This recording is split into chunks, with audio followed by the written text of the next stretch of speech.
The only thing I need from you right now, the probate lawyer whispered as he caught my arm beside my father's casket, is for you to stop pretending this is a mistake. I stared at him, then at the man lying under white roses and polished wood, then at the paper in his hand. I haven't signed anything, I said. His face tightened. Claire, you signed the disclaimer yesterday. You surrendered your inheritance, resigned as co-executor, and authorized your sister to act on your behalf. Across the chapel, my sister Sloane went very still. My father was dead. Someone had already buried me on paper. If you're enjoying stories about real-life challenges, personal growth, and unforgettable life lessons, consider subscribing to the channel. New stories are released regularly, and you won't want to miss the next one. My name is Claire Whitfield. I was 40 years old that spring, a public school counselor from Atlanta, Georgia, with a 12-year-old son, a half-finished divorce, and a checking account that could make me sweat if I looked at it too long. By the time my father died, I was living in a 2-bedroom rental near Decatur with my son Noah, juggling late tuition notices, my ex-husband's threats to revisit custody, and the kind of exhaustion that settles into your bones and starts calling itself your personality. My father, Harold Whitfield, had spent 40 years building a home security company in Savannah. He was the kind of man who checked every lock twice, left handwritten instructions for changing smoke detector batteries, and never trusted a machine unless he'd wired it himself. Sloane, my younger sister by 4 years, had stayed in Savannah after college and joined him in the business. I left. That one fact had become the skeleton key to every argument we'd had for the last 15 years. You left. I stayed. You got freedom. I got responsibility. You were his favorite when it was easy. I was his daughter when it was hard. I used to fight those accusations. By the time Dad got sick, I mostly just carried them. At the funeral home, the lawyer, Leonard Pike, silver-haired, damp around the collar, one of those Southern men who could make bad news sound like a prayer, led me into a side office and shut the door. He slid the paperwork across the desk. There was my name, Claire Elise Whitfield. My social security number. My address in Atlanta. My signature. The document said I voluntarily disclaimed my share of Harold Whitfield's estate, waived my right to contest the will, and supported Sloane Whitfield as sole executrix. I felt the floor shift under me. This is fraud, I said. Leonard folded his hands. The document was notarized remotely. A copy of your driver's license was provided. Security questions were answered correctly. There's a recording of the session. I heard the word recording and for one insane second I wondered if grief had broken my memory. If I'd done something in a fog of panic after the hospital. If divorce stress and lack of sleep had carved out entire hours of my life. Then I looked again at the signature. It was almost mine. Almost. A careful forgery doesn't just imitate your hand. It imitates who someone thinks you are. I didn't do this, I said, quieter now. And if you believe I did, then you don't know me at all. When I walked back out, Sloane was standing by the guest book, beautiful in a black sheath dress, pale blonde hair pinned low at her neck, one hand resting on the arm of my son. Noah pulled away from her the second he saw my face. What happened? He asked. Nothing for you to worry about, Sloane said smoothly. I looked at her. Funny. I think it might be exactly for him to worry about. A murmur moved through the room. Cousins turned. My Aunt Denise stopped mid-hug with a church friend. Even in grief, families know when blood is about to spill. Sloane's expression barely changed. Claire, not here. Where, then? I asked. Before or after you steal my name? For the first time, her control cracked. Not much. Just enough for me to see something flash behind her eyes, fear, fast and bright as a struck match. But just as quickly, she recovered. You should sit down, she said softly, the way people talk to the unstable. You've been under a lot of pressure. That was her opening move. Not denial. Discredit. And that frightened me more than if she'd slapped me in front of everyone. After the burial, Noah and I drove to Dad's house on East 42nd Street, the one he'd bought when I was 10, the one with the deep porch and the azalea bushes my mother planted before she died. Sloane was already there. So were casserole dishes, folding chairs, and the smell of ham and starch and old family secrets. Noah went upstairs to the room he always used. I stayed in the kitchen, gripping the counter until my fingertips hurt. Sloane came in 10 minutes later carrying a tray of glasses. "You embarrassed me today." I laughed, because anger is sometimes the only thing that keeps a woman upright. "I embarrassed you?" She set the tray down too hard. "Dad hasn't even been in the ground a full day. And you already forged my name to erase me." "I didn't forge anything." "Then how did someone get my social security number, my address, a copy of my ID, and a signature close enough to fool a lawyer?" She gave me a long, tired look. "Maybe because Dad kept all the family records in his office. Maybe because you sent copies of everything here over the years. Passport for the cruise. Insurance forms. Noah's birth certificate when you needed the original notarized for school." Her jaw tightened. "Maybe because this family has spent years cleaning up after your chaos." The words landed because part of me feared they were true. Not the theft. The rest. I had mailed papers here. Trusted the house. Trusted her. Did Dad know? I asked. At that, something moved in her face. Pain, maybe. Or guilt. Dad knew exactly who showed up for him. I stepped closer. "That is not what I asked." She looked toward the hallway, making sure no one was listening. When she spoke again, her voice was low and sharp. "You want honesty? Fine." He was sick. Bills were piling up. The business was bleeding clients. I was the one handling nurses, taxes, prescriptions, payroll, repairs, everything. Where were you? Racing down from Atlanta every few weekends with store-bought muffins and guilt. I flinched. She saw it and kept going. "You got to be the daughter who visited." I was the daughter who stayed. That night, after the house finally quieted, I sat on the edge of Noah's bed while he pretended to scroll on his tablet. "Mom," he said without looking up, "is Aunt Sloane trying to take Grandpa's house?" Kids can smell truth even when adults perfume it. "I don't know yet," I said. He set the tablet down. "Did she steal your stuff?" I hesitated. That was enough answer for him. His mouth tightened in the way that made him look suddenly like my father. "Then don't let her." Simple.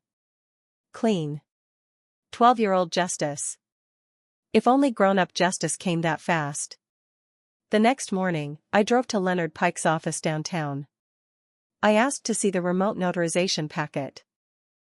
He was reluctant until I threatened, very calmly, to report him to the state bar for processing a fraudulent disclaimer without further verification after my formal objection. That got me a conference room and a legal pad. The packet included a screenshot of the woman who had appeared on camera to verify my identity. The image was grainy, frozen mid-blink, hair pulled back, black-framed glasses, poor lighting. It could have passed for me to someone who didn't know my face. What shattered me was the detail. She was wearing my old navy blazer. The one I'd left at Dad's house after a Thanksgiving trip 3 years earlier. I felt sick. Leonard pushed a tablet toward me with the recorded session loaded up. I hit play. The woman smiled nervously at the notary. She answered security questions. Mother's maiden name. Date of birth. First pet. Last 4 digits of my number. Then she signed. Even through the pixelation, I knew the tilt of her chin. Sloane. Not because we looked alike, we did, enough to confuse strangers from a distance, but because I knew the performance. The careful soft voice she used when pretending to be reasonable. The little pause before hard lies. I looked at Leonard. "You watched this and didn't think to verify it again?" He bristled.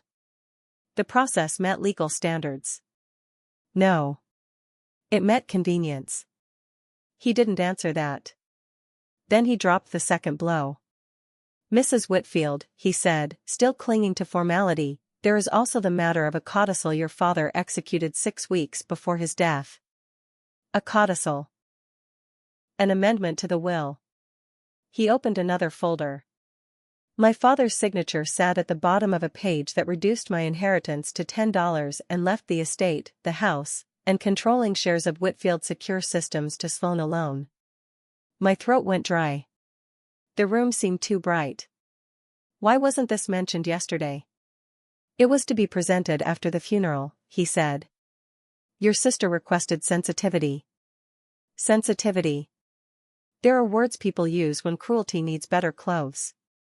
I took a picture of every page, left the office, and stood on the sidewalk in Savannah heat that felt like wet fabric over my skin. My phone buzzed. It was my ex-husband, Mark. School called, he said. Noah missed his math tutoring. How much longer are you staying down there? As long as it takes. A pause. Then the voice he used when pretending concern while sharpening a knife. You know a judge won't love instability right now. I almost laughed from the sheer timing of it.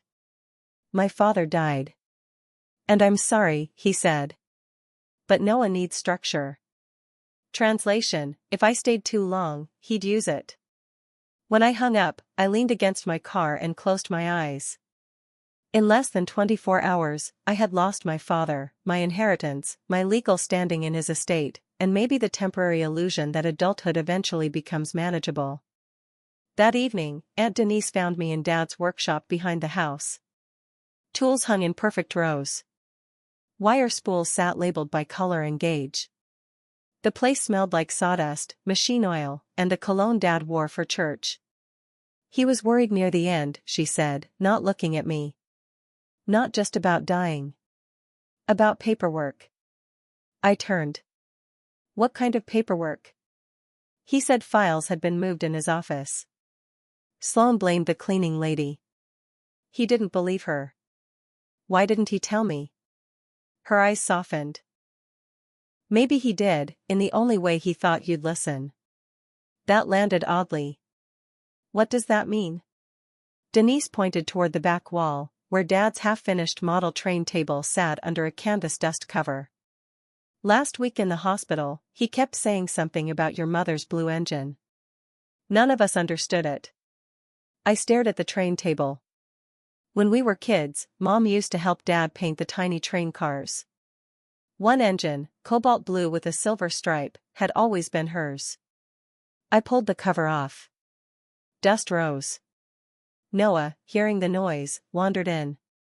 What are you doing? He asked. Looking, I said. For what? I'm not sure yet. We searched the train set for almost an hour. Under tracks, inside tunnels, beneath the plywood base. I was ready to give up when Noah pressed on the blue engine and a small panel beneath it popped open. Inside was a folded index card in my father's handwriting. Claire. If Sloan says I was confused, check the study clock. Not the visible cameras. Dad. For a moment, I couldn't breathe. My father had known. Or at least feared enough to prepare for it. The study clock was an old mahogany wall clock in Dad's office, inherited from his grandfather, always 5 minutes fast. Sloan was downstairs on the phone when Noah and I slipped into the office. The visible cameras in the house had all been disconnected after Dad's stroke. I knew that because Sloan had made a point of mentioning it months earlier, rolling her eyes about false alerts and Dad's paranoia. I stood on a chair, lifted the clock's lower panel, and found a micro DVR tucked behind the pendulum housing. Battery-backed. Still warm. Dad, even dying, had been 3 steps ahead. My hand shook as I carried it to the desk. Noah looked at me, wide-eyed. Should we watch it? I swallowed. Not you. He understood immediately, and that broke my heart a little more. He went to the den and shut the door. I plugged the DVR into Dad's computer. The footage came up in black and white, time-stamped. At first there was nothing but ordinary life, Dad in his recliner, the nurse bringing pills, Sloane dusting shelves, me, on one visit, kneeling beside him with a bowl of soup. I watched too long enough to see how tired he'd really been, how much I'd missed because I was always leaving too soon. Then I found the night 3 days before he died. Dad had already been admitted to the hospital after his fall. The study was dark except for desk lamplight. At 10:14 p.m., Sloane entered. She went straight to the wall safe. She knew the combination. Inside, she took out the family file box, my old passport, a folder labeled estate, and a stack of bank envelopes. Then she sat at the desk and laid a piece of paper over one of my old signatures like tracing paper. My stomach turned. At 10:31, her phone rang. She answered on speaker while still writing. A man's voice asked, "Did you get the ID?" "Yes," she said. "Passport, social, everything. The remote notary is tomorrow morning. Once the disclaimer clears, Claire won't know until the transfer is done." The man laughed nervously. "You sure Pike won't ask questions?" "He'll ask if I give him a reason." She kept practicing my name. Claire Whitfield. Claire Whitfield. Claire Whitfield. My own identity, rehearsed like a role. At 10:44, she opened another folder and took out the codicil. Even on grainy footage I could see the tremor in her hands as she set Dad's signature page in place and aligned it against the desk edge. She whispered, almost to herself, "You left me with him. You left me with all of it." Then she signed a witness line. Not with her name. With somebody else's. I replayed that part 3 times. When I finally looked up, I realized I was crying so hard I could barely see the screen. Not because I'd caught her. Because she had done it in my father's house, at his desk, under his clock, while his hospital bracelet was probably still on his wrist. That kind of betrayal rearranges your childhood. You don't just lose trust in the person. You lose every memory they were standing inside. Sloane found me 15 minutes later with the footage paused on her face. She stopped in the doorway. For the first time since the funeral, neither of us pretended. "Dad knew," I said. She closed the door behind her. "Of course he knew." I stared at her. "I didn't mean for it to happen like this," she said, and her voice was strange now, not cold, not defensive, just tired down to the marrow. "I was supposed to have time. He was supposed to sign things cleanly. He was supposed to do right by me before the end. By stealing my identity?" She laughed once, bitterly. "Do you really want to talk about stealing? You stole the best part of this family years ago. What does that even mean?" "You got to leave," she snapped. "You got a life. You got distance. Do you know what it's like to watch a parent disappear in inches? To handle every appointment, every fall, every late-night call from a nurse, every account he forgot to pay, every employee threatening to quit because payroll was late? He promised me the house. He promised me the business. He promised that staying would mean something. Then you should have fought him, not me." "I did fight him." Her eyes filled suddenly. "He kept saying everything should be equal because he loved us equally." "Equal." She spit the word out.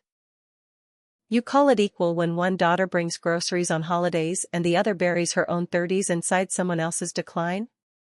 Her pain was real. That was the ugly part. She wasn't lying about being burdened. She was lying about what burden entitled her to do. I said, "You could have asked me for help." She looked at me like I was insulting her. "Help? With what money? With what time? You were always one emergency away from falling apart." That one hit because it was true enough to wound. I rose slowly. "You forged my name, altered estate papers, and tried to erase me from my father's will. I'm going to the police." She stepped closer. "If you do that, all of it comes out. Your divorce. Your debt. The fact that Dad loaned you money 2 years ago and you still hadn't paid it back. Mark will hear. Noah will hear. Everyone will hear. I said nothing. And she gave me the last twist of the knife. You think this video fixes everything? It shows me moving papers. It shows me angry. It doesn't undo the codicil. When she left, I sat back down because my knees gave out. The next morning I hired a probate litigation attorney named Andrea Bell, a compact woman in a navy suit who read the footage summary without blinking and said, "Your sister is either reckless or desperate." "Both," I said. Andrea filed an emergency petition to freeze estate transfers, challenged the disclaimer, and subpoenaed the remote notary records. For 12 hours, I felt something close to hope. Then Sloane's attorney filed his response. Attached was a physician's statement claiming Dad was mentally competent on the date of the codicil. Attached was a witness affidavit. Attached was a note, supposedly dictated by Dad, saying Claire had abandoned the family and should receive only a nominal amount. And attached to that filing was a motion suggesting I was contesting the estate out of financial distress tied to my divorce. By lunchtime, Mark had called. "I'm seeing things online I don't like," he said. "You're in court now?" "Probate court," I said. "Not criminal." "Still chaos." I closed my eyes. "Please don't do this right now." "Then come home." Home. As if Savannah hadn't once been mine too. When Noah came into the room that night, he found me sitting on the floor of Dad's bedroom with legal papers spread around me. "Are we losing?" he asked. I opened my mouth, but no reassuring lie came. His face crumpled, not in panic, but in something worse. Premature understanding. He sat beside me and leaned against my shoulder. "Grandpa called me before he went to the hospital," he said quietly. I turned to him. "What?" "He used my tablet because Aunt Sloane said his phone needed charging. He left a voice message, but I didn't listen because I forgot." Noah looked ashamed. "I remembered when you were yelling in your sleep." Cold moved through me. "Do you still have it?" He nodded. The message was only 19 seconds long, recorded at 7:08 p.m. the night before Dad died. No video. Just his voice, thin and rough but unmistakable. "Noah, buddy, if your mama gets tangled up with papers, tell her the bank box key is where your grandma hid the cinnamon. Love you." I covered my mouth. The cinnamon. My mother used to keep emergency cash in an old ceramic flour canister because she said no burglar in Georgia would waste time stealing spices. In the kitchen pantry, behind expired soup cans and paper plates, I found the flour canister. Inside, wrapped in wax paper, was a safe deposit key and another note. Original will. Box 214. If Sloane is in a hurry, it's because she knows this one stands. Dad. I sank into a kitchen chair and cried the way grown daughters cry only when both parents are gone, like there is no older roof left above them. Dad had known enough to leave breadcrumbs. He had also known enough not to trust either of us with the whole truth until he had no other choice. The next morning Andrea went with me to Coastal First Bank. Safe deposit box 214 contained 3 things: the original will, executed 8 months earlier, a flash drive, and a sealed letter addressed to both daughters. The will split the liquid assets equally, left the house to be sold and divided equally, created an education trust for Noah funded with a specific investment account, and offered Sloane first option to purchase the business at a discounted valuation if approved by the board and financed independently. It was fair. Not equal in the lazy sense. Fair in the hard-earned sense. Dad had seen Sloane's labor. He had also seen my son's future. The flash drive held a recorded statement from Dad, seated in his study chair, date-stamped the same week as the will. "I'm making this because papers can be changed after a man gets weak," he said into the camera. "If there's confusion after I'm gone, this is what I want known. I have not cut Claire out.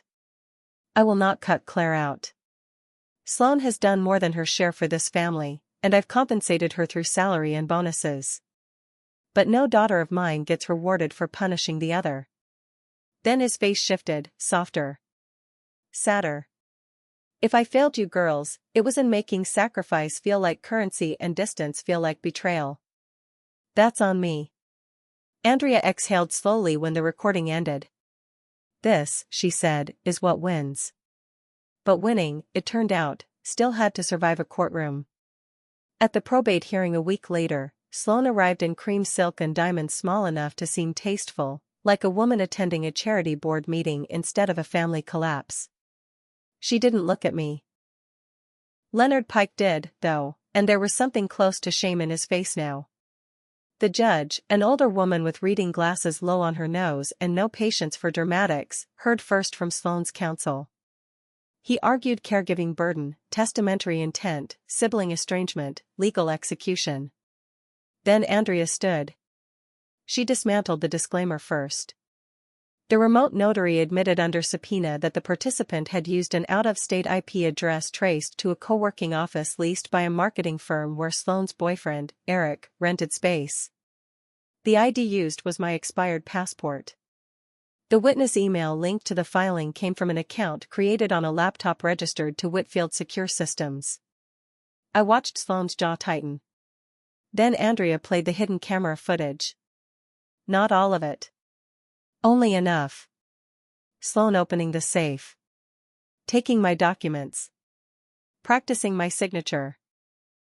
Speaking the words, once the disclaimer clears, Claire won't know until the transfer is done. For the first time, the courtroom rustled. Sloane's attorney objected, attacked chain of custody, implied grief-fueled interpretation.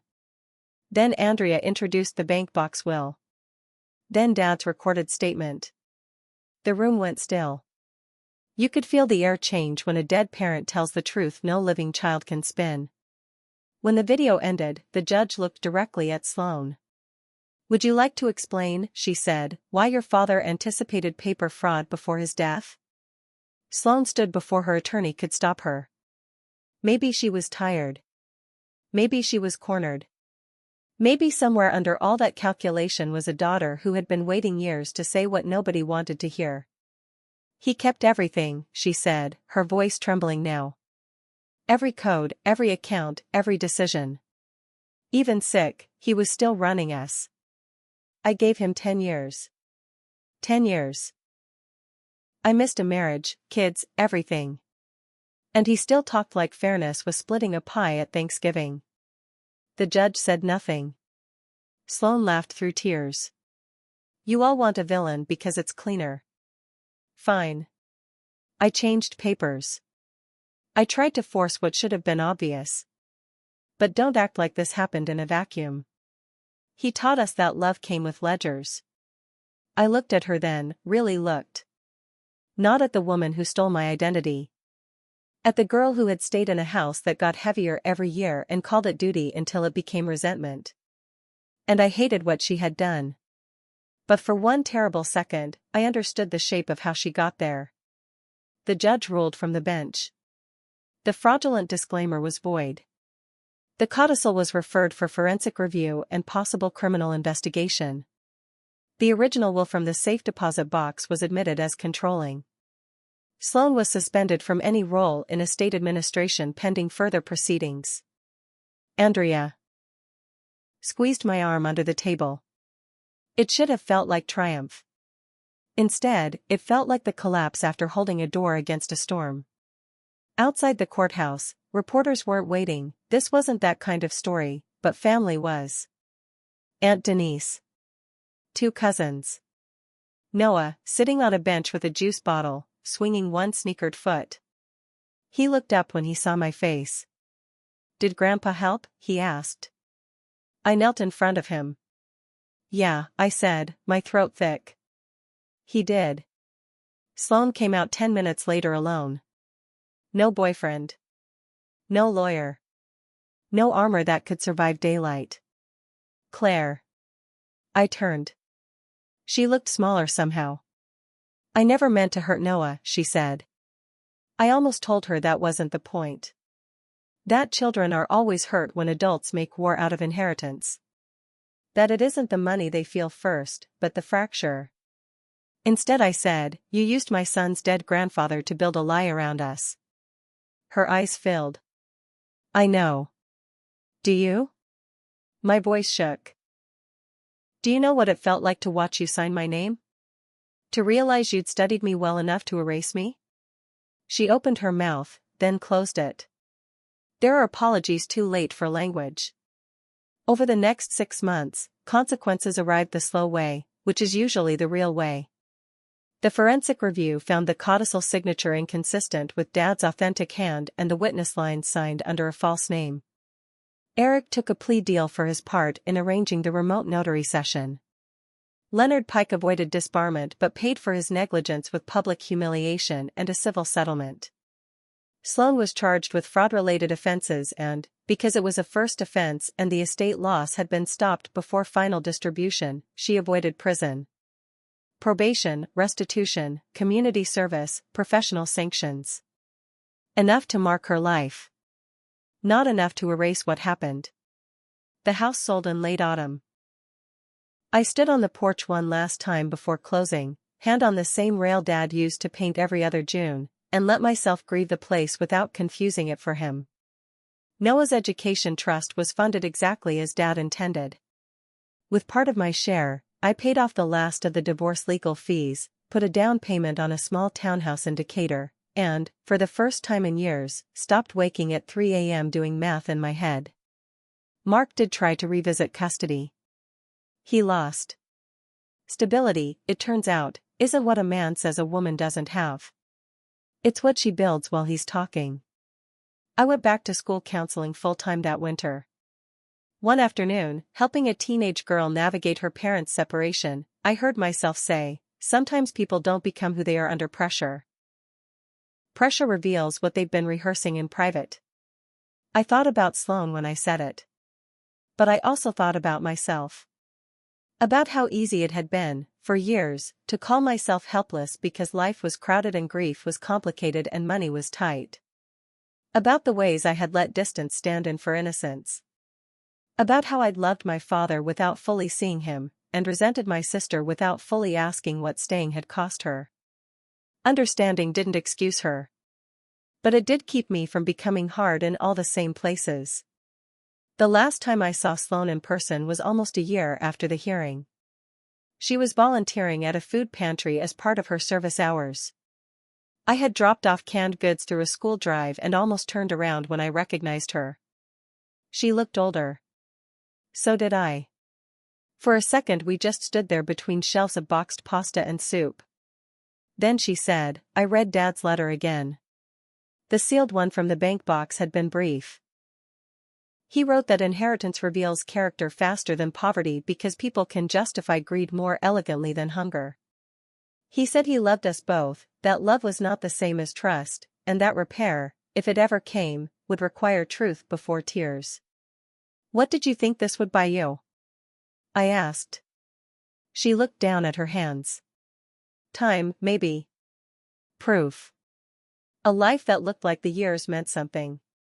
They did mean something, I said. You just made them mean this too. She nodded, eyes wet. I handed her a photograph I'd brought without fully knowing why. It was from 1994, me, Sloane, Mom, and Dad on Tybee Island. Sloane was missing a front tooth. I was sunburned and furious about sand in my shoes. Dad was laughing at something outside the frame. Mom's hand was on both our shoulders. Sloane held the photo like it might bruise. I don't know if I can forgive you, I said. She gave a small, broken smile. I know. But I'm done pretending you were born a monster. She cried then, quietly, not because I had absolved her, but because I hadn't. I had given her something harder. A human shape to answer to. When I left, I sat in my car and didn't start the engine for a long time. Forgiveness, I'd learned, isn't always reconciliation. Sometimes it's just refusing to let another person's worst act turn your whole heart into evidence. Dad had hidden a camera because he knew truth might need machinery when family failed. What I didn't understand then, but do now, is that the camera didn't save me by exposing my sister. It saved me by exposing the choice in front of me. I could live the rest of my life inside betrayal, reciting it like a private scripture. Or I could let justice do its work and then go build something that didn't need theft, revenge, or anyone else's collapse to stand. So I did. I bought Noah his first real desk for homework and put it by a window. I planted basil on my townhouse patio because my mother used to say kitchens should smell alive. I stopped apologizing for surviving imperfectly. I answered late-night school emails, paid my mortgage on time, and learned that peace is not a dramatic ending. It's a collection of ordinary choices made after the drama ends. And every now and then, when I lock my front door at night, I think of my father, of all people, finally teaching me the lesson that mattered most. Trust should be earned. Love should be honest. And no inheritance is worth losing your name. If this story resonated with you, let us know your thoughts in the comments. We'd love to hear your perspective. And if you enjoy meaningful stories like this, don't forget to subscribe for more.